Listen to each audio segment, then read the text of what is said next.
Hello guys, sino yung mga walang pagkain dyan? Nananawagan ako, pumila kayo sa barangay, magbubutuan na. Mga walang trabaho dyan, pumunta kayo sa barangay. O, diba? Kaya nilang gawa ng paraan yan eh. Kasi butuan na, diba? O, mag-iutang na lupa nila yan, diba? Siyempre, magpapasiklab yung mga yan, diba? Natural yun. Sa barangay, hindi pumunta. O, diba? Natural yun sa barangay, andun lahat eh. O, diba? Pwede kang tumambay. O, diba?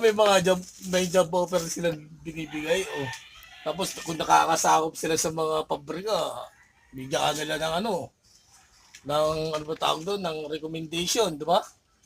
O, yan ang gawin nyo sa mga walang trabaho dahil yan ang tunay na pangyayari. Kung wala kayong pamasahe, wala kayong pang requirements. O, diba? Imposible naman wala kayong requirements kahit